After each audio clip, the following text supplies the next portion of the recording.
Welcome back. As Malaysia celebrates Ulang Tahun Madani, Belanjawan 2026 lands with a bold, heartfelt promise. That is to ignite STEM-powered innovation across our SMEs and push Malaysian-made products onto the world stage with confidence and pride. From digital tools to automation incentives, the hope is that these measures don't just set the foundation, but finally give our innovators the lift that they've been waiting for. Well, of course, joining me today to break this down for us better is AZMAN. AZAM, welcome to the program. It's good to have you here. Good to have me.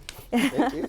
All right, so let's begin with really understanding with the Belanjawan 2026, what were some of those key highlights that can really help to contribute towards Malaysian SMEs? Which would you say is the single most powerful incentive that helps to directly push SMEs to invest both in new technology as well as skilled talent, two very important components for businesses to thrive in this day and age? All right, so let me put this into a frame first. SMEs makes around 97% of our businesses and economies in our country. They contribute 40% to our GDP. So that's the first thing about SME. So what the government did in terms of the budget, actually there's two strategies. The first one is actually the 50% tax deduction in terms of training in cybersecurity and also AI. The second one is actually the initial investment of 50 billion ringgit in terms of facilities, AI development, software development, and also machineries. So these two initiatives being given by the government helps with the training and development of the people and workforce in our country, which in return creates a high-skilled labours and creates better job opportunities for us. And the second one, the second strategy, which is the $50 billion in terms, 50 billion ringgit in investment, helps with the development of machineries and also softwares that are very useful in order to compensate with the upcoming and rising high-skilled labours in Malaysia. So why this is important? So this creates a better quality of workforce, which is in line with the transition that the government is doing right now. So the investments in skilled labours and also the machineries will in return, in the long run, will help our country develop from a base country where we are based on plantation to a high-tech development country. So, however, that's a bit of a weak link in terms of this strategy. Right.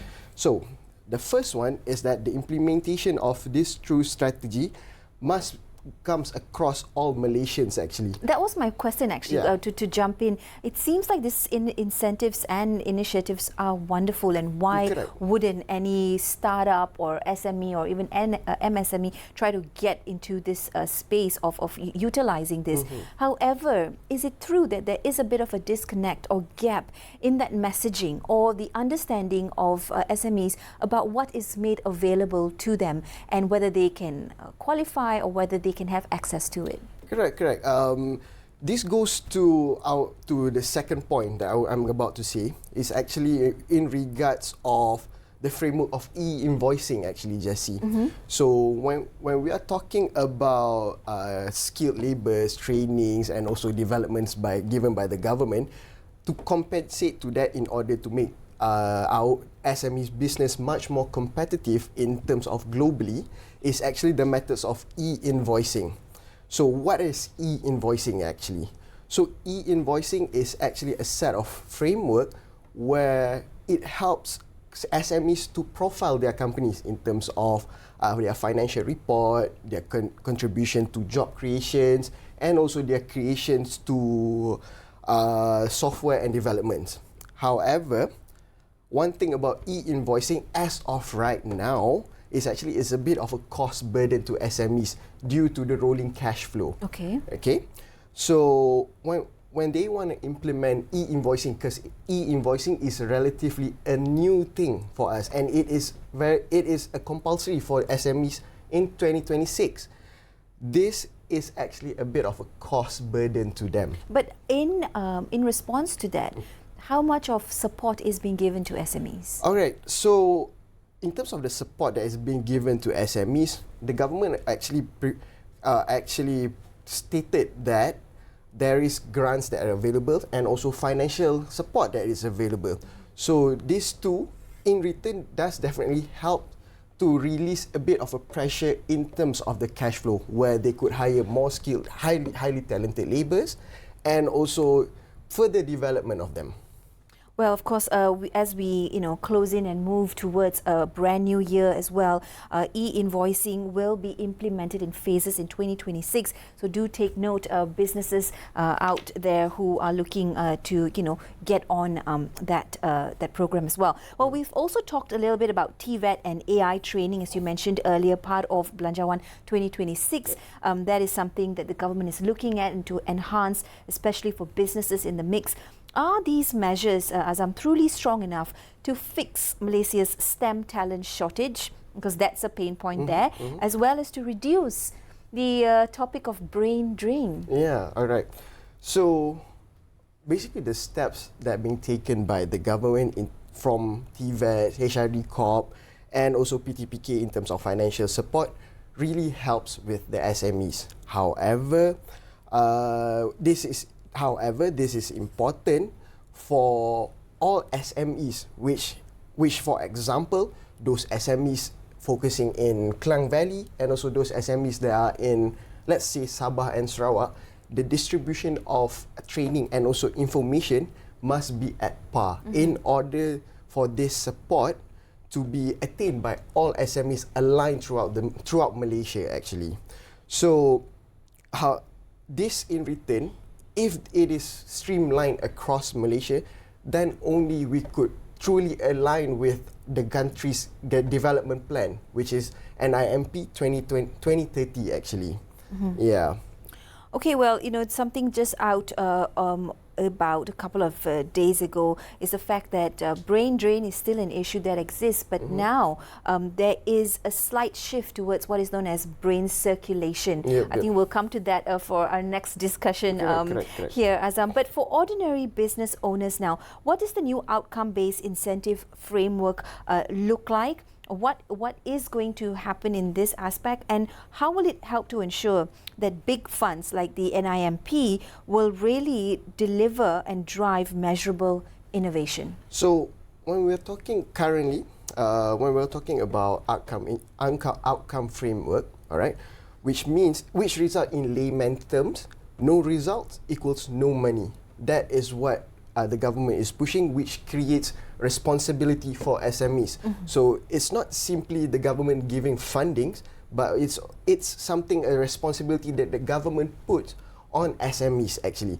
So in order for you to receive this funding, you must show proof when it relates back to why the government imposes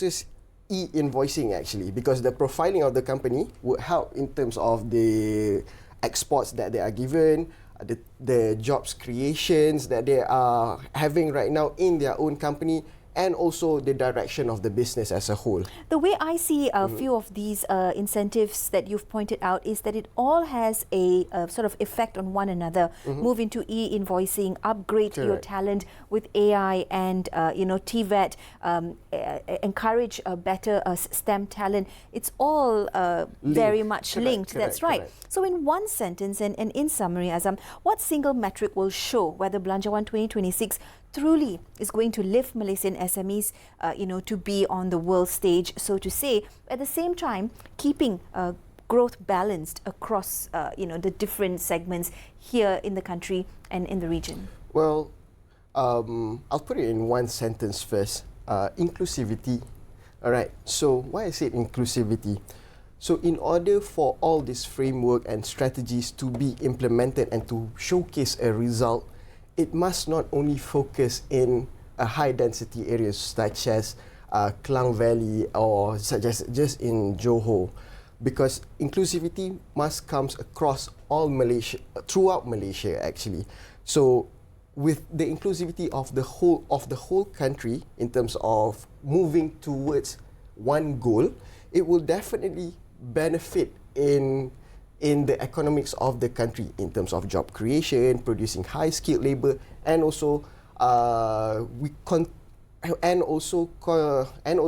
going against brain going against brain drain issues. Brain actually. drain issue. Yeah. That's right. Well, thank you, AZAM, for highlighting all of this. I think it's been a fruitful discussion, and one for the business community especially to go out and look further as to how a budget or Belanjawan 2026 can be beneficial to your business. That's all the time we have for now, but before we wrap up, all of us here at Bernama, we do extend our deepest condolences to the family of Kinabantakan Member of Parliament and Sabah Barisan National Chairman Datuk Seri Bung Mokhtar Radin, who passed away at the age of 66.